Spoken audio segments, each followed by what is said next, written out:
welcome to another video from Psychology Advising here at UNR.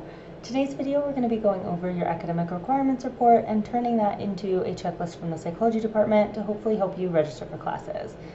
So as you can see on my screen, I have the academic requirements report pulled up right now. To get to this report, you need to go into My Nevada and you'll log into Student Center Classic. From there will be a menu on the left-hand side where you can click Academic Requirements, click the double arrows, and then get to this report. This report is what the university uses to determine if you can graduate at the end of your time here, so it is important to make sure that you're using this report in lieu of all of the other ones. If you're using enrollment or your planner, those types of things are not going to be counted at the end. So we want to make sure we're looking at this report. Secondly, what we're going to do is we're going to turn this into a checklist. So here is what a checklist looks like in our department.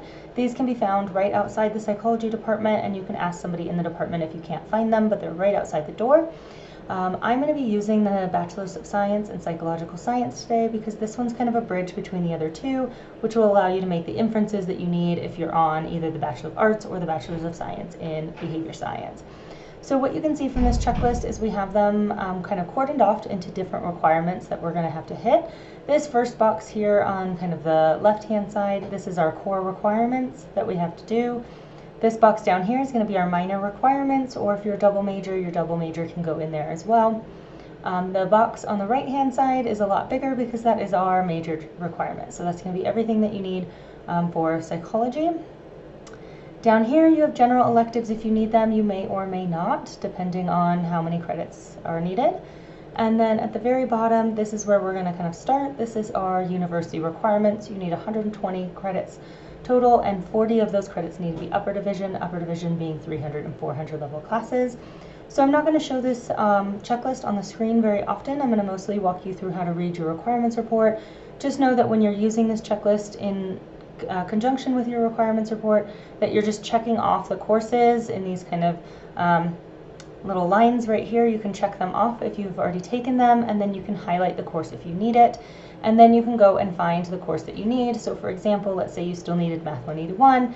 Now you could search for Math 181 in the courses when you're looking for something to do. If you have a course that needs or has some choice in taking it, like these foundation courses, you can find those in the UNR catalog. And just so that we're clear, to find the UNR catalog, if you just go to UNR Psychology Catalog, and we're clicking on the Program for Psychological Science because that's the one we're looking at right now, this catalog is going to have all of those things that are needed for graduation as well. So here again are all of the core requirements. As you scroll down, here's the capstone requirement, introductory, and here are those foundational requirements we were talking about. Now you can see which courses would satisfy each of those requirements, and you can choose accordingly when you're searching. So to go through what this looks like on your requirements report at the top is going to have a few things to note. One is going to be your degree plan. So this is a psychology Bachelor's of Science. The subplan for this one is psychological science, as I've mentioned. It's also going to have your minor on there. If you are a double major, there will be a second page here where you can click to see your second major. It is going to have your cumulative GPA up here, right and easy for you to find. So how to read through this report? Essentially, you're going to have these boxes right here. So they're kind of like gray, if you can see them already on your screen. If not, when you're looking at it, you can see that they're gray behind. And what we want is essentially we want all these boxes to kind of close up at the very end. So what I mean by closed is like this first one that says University Unit Limits. This one, the arrow is pointing to the right and there is nothing underneath it. That means that that requirement has been satisfied and we do not need to look at it anymore, which is why we want all those boxes at the very end to close up like that, saying that all the requirements are done. Now you can see the second box says University Requirement is the active courses. This one's going to be open up until your final semester because these are the courses that you are currently enrolled in. You can see the arrows pointing down, and you can see some things in this box leading us to believe that this means that we still need to meet these requirements. Another thing to note is these are going to be the classes. So if a class has a yellow diamond next to it, that means that the class is something that you are enrolled in or currently taking. If a class, let me find one right here. So if a class has the green check mark here, that means that you have already completed it. And if the class is open, let's see if I can find one right here where there's nothing in it, that means that you haven't taken it yet or enrolled in it yet and still need to meet that requirement. So as we mentioned, the student would have Math 181 that they still need to find for next semester or beyond. So coming back up to the top, so what we're going to look is we're going to look in each of these kind of boxes and we're going to see what requirements we need. And each of these boxes, again, are going to correspond to the boxes on the checklist. So I'll show that one more time. Right now we were looking at university graduation requirements. These are going to be on the checklist on the bottom. These are going to be these graduation requirements right here. So what we want to look for, again, is that 120 requirement. So we come down here and we see complete 120 total credits for your degree program, and then we can see how many we've taken and how many we needed. This student particularly has ones that have decimal points in it. That means the student's probably transferred, and some of her transfer courses or some of the AP course credits didn't come in as full credits. So what we're going to do here is kind of round in order to make it even. So this student would have taken 71 credits and need 49 remaining credits to meet that 120 credit requirement. Then we're going to scroll. There's some GPA requirements here. These are closed, meaning that the student is meeting those GPA requirements. And then we see down here is the 40 upper division for the degree. Remember, you need 40 of those 120 credits to be 300 or 400 level classes. This student is still fairly new, so she has taken 3 credits of upper division and would need 37 more remaining. Then that would fill out our bottom portion here. So we would have 49 credits needed here and 37 upper division credits. So the majority of those would need to be upper division at this point. Now we're going to come up to the core box and look at the core, and you can see that here with this box being general education. This one happens to be just CO1 through CO4. So we can see some completed boxes here. So we can see that the student has completed English 101, 102, and some of the preparatory math coursework here. One thing you can do is you can always undo this little arrow to see what was underneath it. So if I wanted to see what kind of math courses the student has taken, I can just undo that bark and I can see, oh, the student is enrolled in Math 126E. That way I can see if they've met the prerequisite requirements for Math 181 before they enroll. So be sure to look over for those. I can see the student CO4 is satisfied as well. So in this part of the CO1 through CO4, the student is just needing their math requirements still. Then you can see a general education CO5 requirement that is also closed. The student wouldn't need it, so we move on to CO6 through CO8. I can see CO6, CO7 is done, and it looks like there's a Nevada Constitution still for the CO8, likely because the student probably took an AP course that did not have the Nevada Constitution, so the student would still need a 1-credit Nevada Constitution course. And then we'll have additional core requirements down here. This is going to be anything CO9 through CO14. So we can see the student still needs a CO9, has a CO10 and 11 done, still needs to take Psych 240, a capstone, a CO13. This one typically is a senior level course. The capstone course is one that synthesizes and assesses whether or not you learned all of those lower core and the stuff from your major. So typically students are taking this senior year or last semester senior year. So if you're not quite at the point of graduation, I wouldn't worry about these. They are harder to get into because our students need them to graduate, and because of the nature of those classes, they are smaller enrollment sizes. So don't freak out if you're not graduating at this point. You can still get those a little bit later. Same with CO14. If you're on the Bachelor of Arts, there's a few courses besides Psych 301 that would work for that course. Again, those typically are taken senior year, so you're not in a huge rush if you're in that kind of sophomore or junior stage right now. All right, that brings us to the major requirement. So we've just looked at everything in this core. So we saw that the student needed their math still, so Math 181, and then they needed some of these lower cores, but the majority of them are going to be in the major for them. So now we can look at the psychology major. We can see how many courses the students have taken. The student has taken 14 credits and needs about 25 in the major still. So we can see that they came in with Psych 101 already done, likely from an AP course. They need Psych 240. You can see here they've already taken stats. They need the foundational courses. So in here, what's great is that you can see that there are 3 required courses. The student has already taken 2. It looks like HDFS 201 and Psych 261. And then they need 1 more from here. One thing to note in the foundational courses is that you need 1 from each area. There are 4 areas and you need 3 courses. So you need to make sure that they're from 3 unique areas. So this student took HDFS 201, so that's from area 4. They're also taking Psych 261 from area 3, so they would need their last class to be either from area 1 or area 2. They also need experimental psychology. Again, that integration and synthesis is that CO13 course we were talking about previously that should be taken probably about senior year, so not to worry if you can't get into that course until your graduating semester. The Bachelor's of Science Psychological Science also has a direct learning requirement. This is either working in a research lab or working in a TA position, so a teaching assistant or a research assistant position. This position does require that you reach out to a faculty member in advance, likely the semester prior to when you want to work on it. At registration time, these are usually already full. There is another video on the Advising Canvas course that you can watch that tells you how to get into direct learning. Again, this student is still fairly new in the university, so I didn't expect them to have direct learning yet, but you need 6 credits total. That can be 1 research assistant, 1 TA position, 2 research assistant positions, 2 TA positions. Not necessarily exactly how you configure those, but again, there's another separate video for that. And then we have a depth requirement, so the foundation requirements there to get you familiar with the content in certain areas. Depth is to help you go a little bit deeper. These tend to be more of our upper division classes. There are 2 required and 2 needed. This is another place where you could look for those courses on the catalog. So they are all listed right here in the depth requirement. I'm going to show you a few places you can find this. You can also find it on the second page right here of that checklist. And then lastly, you can find it here as well. If you open to view all, you can see all of those right there.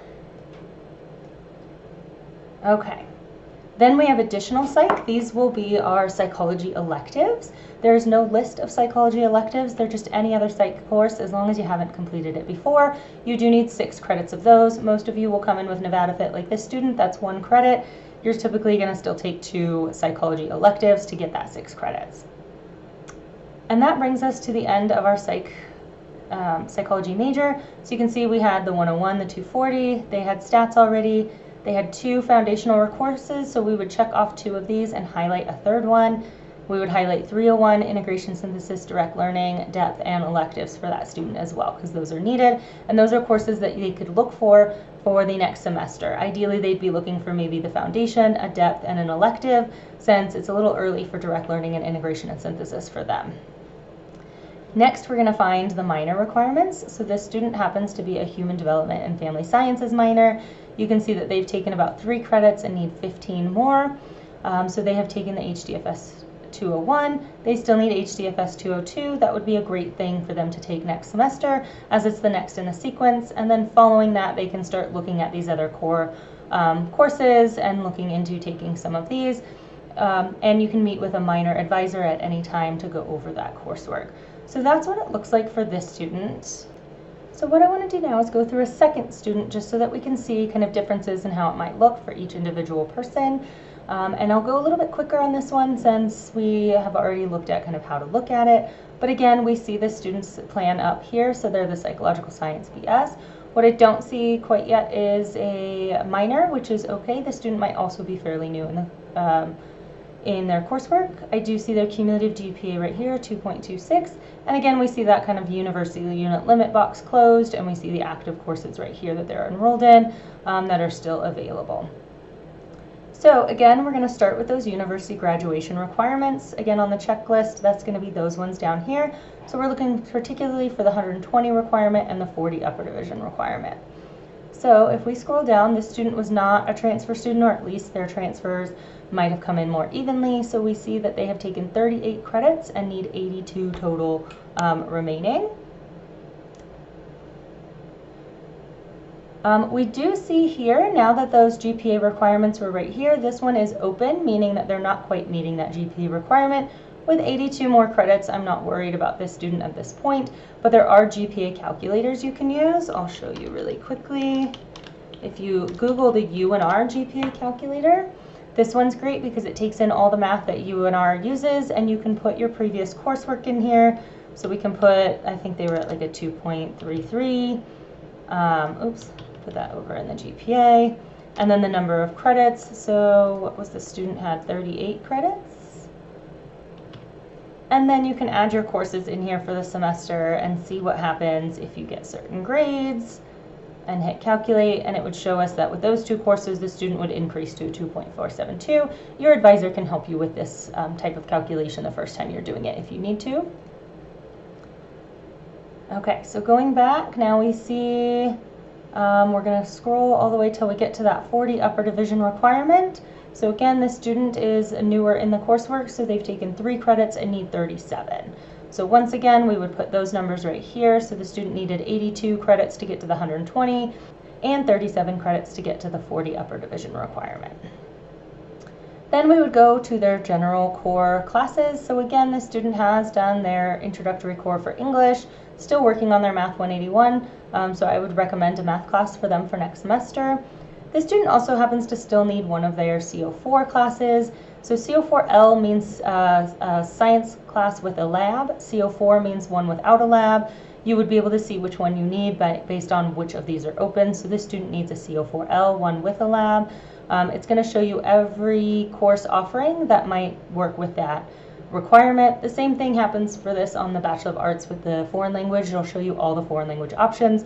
So if you're taking just one of them, you might need to scroll a little bit to find it. So that student, I would recommend taking that science class, getting it out of the way. Now we see this student still needs some of their CH classes for their CO5 requirement. And then again, now we're going to the higher levels, so the CO6 through 8. They have 6, 7 done, 8 done. So we're good with those. Additional core requirement, they still need CO9. They have CO10 and 11 and 12 done. Again, 13 and 14 are going to come a little bit later for the student. So for this student, I would recommend maybe math and science to cover some of their core, and then they could take some of those other core classes a little bit later, or if they wanted to do a CH, I would just say maybe not take all your cores in one semester, limit to about 1 or 2, depending on how many you need. And then that brings us to the next box, which is the major requirement. So this student has their introductory courses completed. You can see they've taken 12 credits within psychology and need 27 left. This student still needs their stats, so I might recommend stats for next semester, but if they are taking their math class, depending on how much math you want to take, you might consider lumping it in with a semester where you're taking maybe those CH courses, the science course, or something that's not quite that math course, or if you really love math, you can take them all at the same time. This student also has foundation courses that are necessary. So here's the foundational requirements. This student has taken 1 and needs 2. So this student has taken Psych 261. So they have satisfied that Area 3. So now they need 2 courses coming from either Area 1, Area 2, or Area 4 to consider. And again, you can find all of these right here on the catalog if needed, or in here it'll show you all of these. You can click these arrows and get to the next page to be able to see them all. Okay, this student still also needs Psych 301, and then an integration and synthesis, just reminding that this comes senior year, so we might not be taking it right now. Direct learning, again, is going to come junior, senior year, so for this student it's probably still also a little bit too early, but if you are already in your junior year or senior year, we're going to be watching that video to figure out how to enroll in those courses. This student also still needs 2 of the depth courses, and then our additional psych here too. They have 1 of these satisfied, so you can see the 3 and the 3, and we can see their abnormal class that they're in right now. And then they would need 1 more psych elective. So again, any psych class that they haven't taken already, it will kind of go towards the requirement first. So if you wanted to enroll in, let's say, I see this one, so we say physio psych. If you enrolled in that one would immediately go to depth. If your depth are satisfied, then it would come down to your elective. All right, and again, this student does not have a minor declared quite yet. They might be already taking courses for them. If you do not have a minor declared and you're looking for one, you might take the introductory level course for that class, or you would be working towards your minor, whatever that is. So again, that's how you look through your requirements report. You can slow down the video, pause. Hopefully this will get you at least to register in time, and then you can come to advising anytime to go over this, to learn how to read it more effectively.